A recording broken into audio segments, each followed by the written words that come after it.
UP में सारा माहौल शांत है। ये दिखलाने के लिए कि देखिए एक कट्टर हिंदूवादी वहाँ मुख्यमंत्री वहाँ नहीं हो रही है, दूसरी जगह हो रही है। इसका मतलब इसके पीछे बहुत बड़ी साजिश है। दोस्तों आदावर से मैं नीस अहमद खान हिंद वॉइस से आपसे मुखातिब हूँ। आपकी चुप्पी बहुत बड़े खतरे को जन्म दे सकती है। ये बात किसी छोटे मोटे लोगों ने नहीं कही है। 100 से भी ज़्यादा पूर्व डिप्लोमेट्स हैं भारत के, उन्होंने एक चिट्ठी लिखी है प्रधानमंत्री नरेंद्र मोदी को, और ये बात उन्होंने यहाँ के सांप्रदायिक बिगड़ते हुए सांप्रदायिक माहौल के बारे में लिखी है उन्होंने। और सारे ही बड़े नेशनल और इंटरनेशनल डिप्लोमेट हैं भारत के।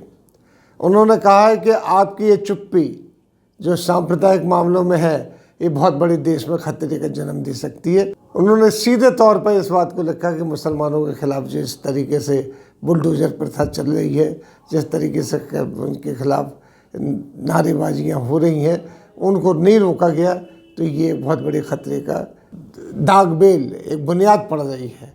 अब इसका पीएम मोदी की तरफ से कोई अभी तक जवाब नहीं आया है, लेकिन ये खत प्रेस में वायरल हो रहा है। ये उन्होंने बात कही, बिल्कुल सही कही, और इतने बड़े लोगों ने कही, जिसमें कि आप देखिएगा कि सभी बहुत बड़े लोग हैं जो लिखने वाले हैं।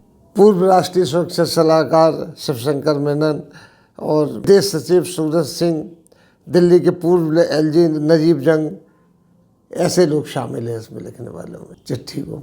100 से भी ज़्यादा लोगों ने इस पर दस्तखत किए हैं, और उसमें हमारे पूर्व प्रधानमंत्री मनमोहन सिंह के भी दस्तखत हैं। एक कोई उन्होंने बात जो लिखी है, अब ये बहुत ज़्यादा कभी बोलते नहीं है डिप्लोमेट, लेकिन बहुत ज़्यादा गुस्से में आके लिखी है, क्योंकि आप देखते जा रहे हैं कि देश का माहौल दिन पे दिन बिगड़ता ही चला जा रहा है, कोई अच्छा नहीं हो रहा है, और वो भी सांप्रदायिकता के लेके, हिंदू मुसलमान को लेके। और अभी कुछ और धर्म सांसद होने वाली थी जिस पर सुप्रीम कोर्ट ने अपना बुलडोजर चला दिया, यानी उन्होंने ये कह दिया कि नहीं हो सकती और इनको बंद किया जाए, वरना उनकी डेट फिक्स हो गई थी, रुड़की में होना थी और दूसरी जगह भी ये होना थी। देखने वाली बात इसमें एक ये है कि ये यूपी में कहीं नहीं हो रही हैं। यूपी में सारा माहौल शांत है। ये दिखलाने के लिए कि देखिए एक कट्टर हिंदूवादी वहाँ मुख्यमंत्री वहाँ नहीं हो रही है, दूसरी जगह हो रही है। इसका मतलब इसके पीछे बहुत बड़ी साजिश है, बहुत बड़ी बात है। ये क्या है क्या नहीं है ये एक अपने खोज का विषय है, लेकिन ये दोहरी नीति है। कहने को तो यह है कि योगी जी जो उत्तर प्रदेश में सब शांत है, यूपी में सब शांत है, वहाँ बुलडोजर भी नहीं चल रहे हैं, वहाँ तोड़फोड़ भी नहीं हो रही है, वहाँ लाउड स्पीकर भी निकाले गए हज़ारों की तादाद में, लेकिन वहाँ कोई हंगामा नहीं हो रहा है। दूसरे राज्यों में हो रहा है। दूसरे राज्यों का मतलब ये होता है कि जहाँ भाजपा शासित राज्य नहीं है वो।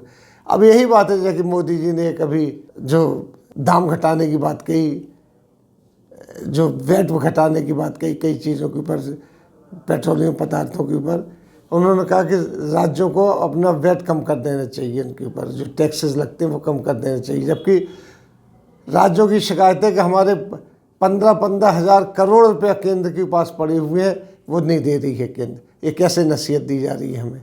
यानी अब मोदी जी ने एक नई चीज़ शुरू कर दी है, अपना सारा बोझ वो उन राज्यों के ऊपर डाल रहे हैं जो भाजपा शासित नहीं है। और उनके जो राज्य है, गुजरात है, मध्य प्रदेश है, उत्तर प्रदेश है, इनके बारे में खामोश रहते हैं।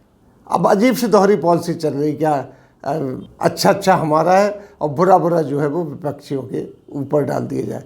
लेकिन आज चुप होने वाली बात नहीं है। जब मोदी जी ने कहा कि उनको चाहिए कि अपने जो वैट कम कर दें, अपने उसमें कटौती करें, तो लोगों ने भी पूरा कच्चा चिट्ठा खोल के रख दिया कि हमारे पैसे नहीं दिए जा रहे, हमारे वैट अगर पैसे दे दें तो हम वैट बिल्कुल ना लें, कम कर दें, इस तरीके से उन्होंने कहा। लेकिन अपने सर की भला मोदी जी दूसरों पे डाल रहे हैं। यही बात यहाँ भी चल रही है। वो ये साबित करना चाहते हैं कि जो ये दंगे हो रहे हैं, देखिए योगी के राज्य में नहीं हो रहे हैं और दूसरे लोगों के राज्य में हो रहे हैं। ये क्यों हो रहे हैं, कैसे हो रहे हैं, अब उसके बारे में कोई मोदी जी बिल्कुल खामोश बैठे रहते हैं, एक लफ्ज़ नहीं बोलते हो इसके बारे में। यानी पलट के जवाब देने की बात है। हालांकि इतनी बड़ी घटनाएं हो रही हैं, मकान के मकान गिराए जा रहे हैं, एक मस्जिद को गिरा दिया गया, उसके बगल में मंदिर अपने आप में खड़ा हुआ, वो भी उसकी काफ़ी चीज़ें अवैध में आती थी, लेकिन नहीं, मस्जिद का हिस्सा गिरा दिया गया। ये सब दिल्ली से लेके पूरे हिंदुस्तान में जहाँ कहीं भी कुछ होता है, रैलियाँ निकल रही हैं, उनमें नारे लगाए जा रहे हैं, जिनके फुटेज आप टीवी चैनल्स पे देख सकते हैं। हालांकि गोदी मीडिया तो तारीफ़ करता है, नाच नाच के उनके एंकर ये साबित करने की कोशिश करते हैं कि बहुत अच्छा हो रहा है, लेकिन कितना गलत हो रहा है। अब हमारे जो पूर्व डिप्लोमेट्स हैं, उन्होंने भी खत लिखे मोदी जी को वार्निंग दे डाली कि आपकी चुप्पी बहुत बड़े संकट को दावत दे रही है, देश में कुछ भी हो सकता है, देश में बहुत बड़ी दरार पड़ सकती है और देश की लॉ एंड ऑर्डर सिचुएशन काफ़ी हद तक बिगड़ सकती है। मोदी जी को इस बात पे नहीं समझ में आती है, तो फिर किसको समझ में आएगी। इसी के साथ हम आपसे लेते हैं विदा। अगले अंक में फिर हाजिर होंगे, तब तक के लिए दीजिए हमें इजाज़त।